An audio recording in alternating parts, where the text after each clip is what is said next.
I've been on a road trip for a while now, and for the first time, someone knocked on my window.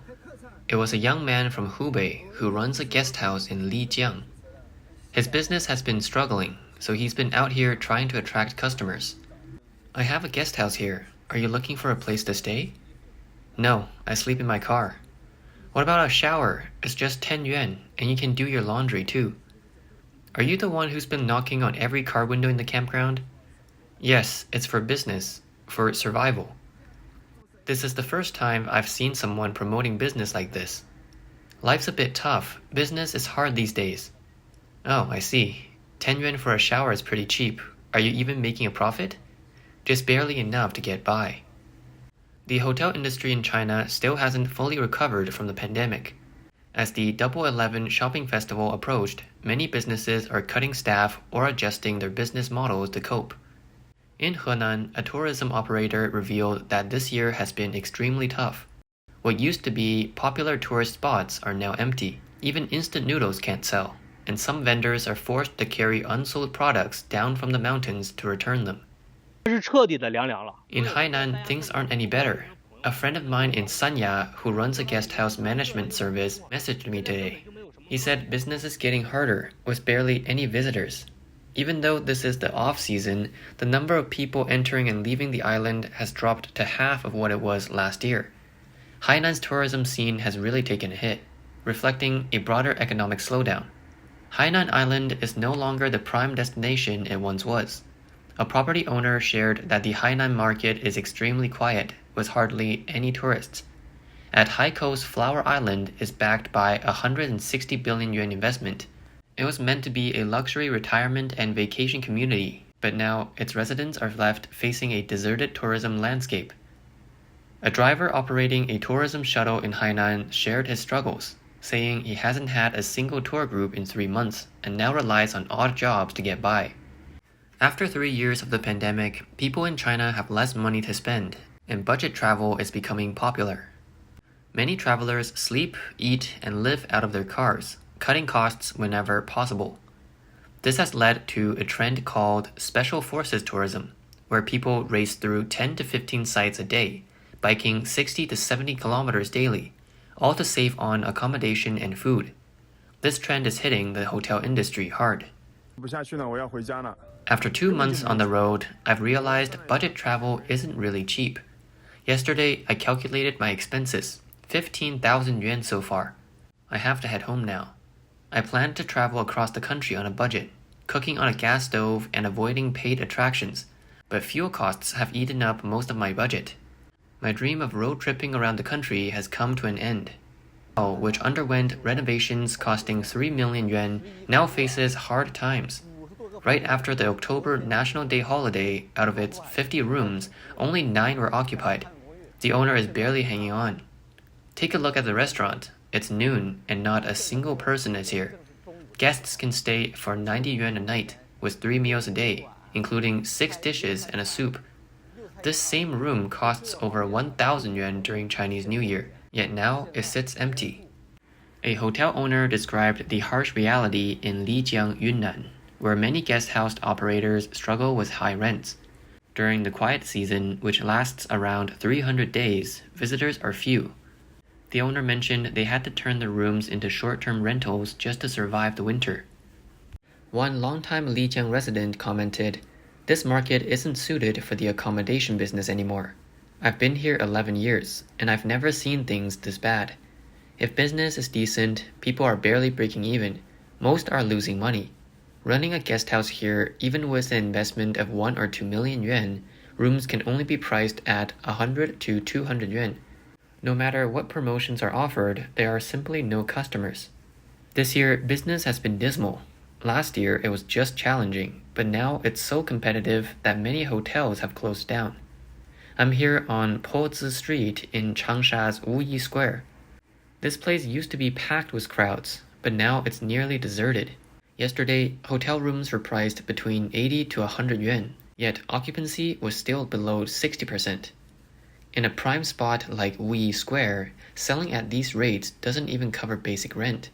With additional costs for staff, utilities, property, and platform fees, there's practically nothing left. I really don't know how to keep going. 旅游业真的一蹶不振了吗？ Has Dali's tourism industry really fallen beyond recovery? Running a guest house over the past 2 years has been especially exhausting. I don't know what to do.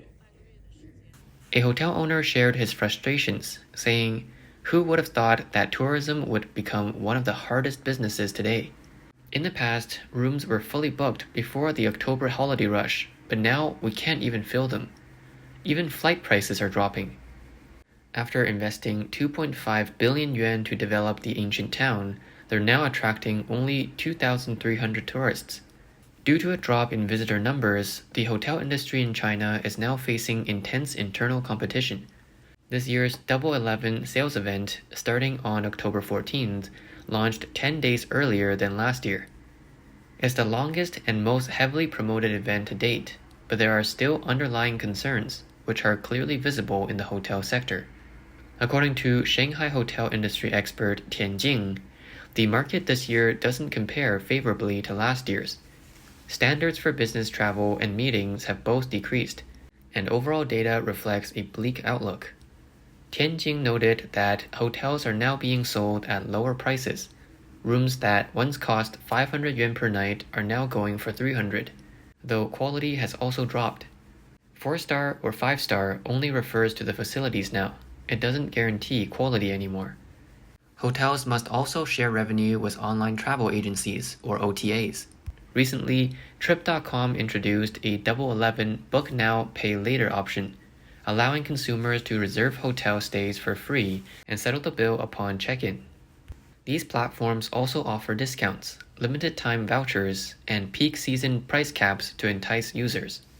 On October 21st, Flicky's Double 11 Instant Deals sold 100,000 packages for 3-night stays at any Kaiyuan hotel nationwide within the first 10 minutes, each priced at 999 yuan, around $140. A source from Trip.com revealed that when consumers pre-purchase hotel vouchers, the cash flow goes to the OTA platform, not the hotel group, which significantly boosts the platform's revenue. In a recent report by China Travel News, Ji Qi, founder of the Huazhu Group, criticized the heavy discounts given to OTAs this year, which he believes have weakened hotels' competitiveness by increasing their dependency on OTAs for bookings. While China's hotels are caught in a price war, reports suggest the industry continues to expand. Chinese media reported that Banyan Tree Group, celebrating its 30th anniversary, announced plans to open 19 new hotels and residential projects worldwide, with over half of them in China. Likewise, Hilton and Intercontinental recently reported that their number of hotels in China reached 600 and 700 respectively.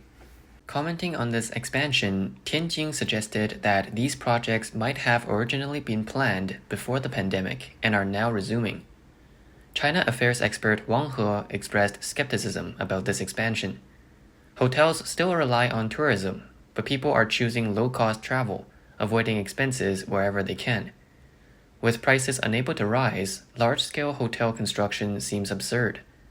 According to Sohu Tourism, as of March 31st, 2024, Huazhu China operates 9,684 hotels across 1,290 cities, an increase of 158 cities from the previous year. However, the 2023 China Hotel Management Company Development Report showed mixed financial performance among China's leading hotel groups. Out of 8 listed companies, 4 surpassed 10 billion yuan in market value, including Huazhu, Jinjiang, BTG, and Atour. While these groups expanded since 2019, revenue trends varied, and all but Huazhu saw profits decline. A report from the China Tourism Academy showed that from 2019 to 2022, the top 60 hotel groups increased their hotels by 73.1% and their rooms by 55.7%. However, in 2023, some groups chose to offload assets, shifting toward a lighter asset model or relying on mergers and acquisitions to remain competitive. According to US-based economist Davy J. Huang, the intense competition in China's hotel industry stems from a supply-demand imbalance. Over the past decade, hotels saw explosive growth due to overly optimistic economic expectations. Both domestic and international capital invested heavily, bringing in mid-range to luxury brands. But following the 2018 trade war and the pandemic, demand in the tourism industry fell sharply. At the same time, with a severe drop in consumer spending, many travelers are now choosing short-term rentals, guest houses, and even more basic options. This shift has made it difficult for traditional hotels to adapt, resulting in fierce competition within the industry. Huang believes that for China's hotel industry to survive, it must adopt a localized and differentiated strategy, catering specifically to domestic tourists, such as by offering health and wellness services. However, this approach is challenging. Second, he suggests strengthening partnerships with digital platforms, but these e-commerce platforms have essentially formed monopolies and lack transparency, often exploiting customers. Additionally, cost optimization, cutting staff, reducing expenses, and outsourcing certain services may help, but none of these are ultimate solutions. He predicts that the industry will inevitably go through a major reshuffling, with most hotels possibly shutting down within the next 3 to 5 years. Since the pandemic, inbound tourism in China has been nearly stagnant. To attract foreign tourists and boost the local economy, the Chinese government unilaterally expanded its visa-free list last November. Citizens from 13 European countries and several other countries can now enter China visa-free for up to 15 days. On November 1st this year, the Chinese Foreign Ministry announced the addition of 9 more countries, including South Korea, to the visa-free list, though the results have been underwhelming. According to data released by the China Tourism Academy on July 1st, the number of foreign entries and exits in the first quarter of this year was only 58.2% of the same period in 2019. OAG data shows that during this summer's peak travel season, the number of international flights from Europe and North America to China dropped by more than 60% compared to the 2018 peak of over 13,000 flights. As of September, the monthly seating capacity for flights between the US and China was only 28% of what it was in 2019. Officials attribute the low number of foreign visitors to high international travel costs, increasing international relations and geopolitical tensions, overcrowded popular domestic tourist destinations, limited awareness among service providers about catering to inbound tourists, and a need to improve tourism accessibility in China. A 2023 Pew survey found that most individuals in Western countries hold negative views of China. A possible cause is China's tightening of social regulations. The Pew Research Center's survey revealed that in 24 countries, 67% of adults viewed China negatively, while only 28% held positive views. Negative perceptions were highest in affluent nations, which are the primary sources of potential tourists to China. Huang explained that the low number of foreign visitors remains a challenge for the hotel industry, impacted by events such as the US-China trade war, strained US-China and EU-China relations, and China's support for Russia after the Russia-Ukraine conflict, which has fueled Western hostility. Additionally, China's strict zero-COVID policies caused a sharp decline in foreign travel, study, and investment. Although the Chinese government has since relaxed visa requirements in hopes of reviving international tourism, the results have been disappointing. Anti-Japanese and anti-American rhetoric, along with other incidents targeting foreigners, has also negatively affected perceptions. Foreign visitors to China face challenges with payments, accommodations, booking tourist sites, and even encountering hotels unable to accommodate them due to regulatory issues, leading to frequent complaints.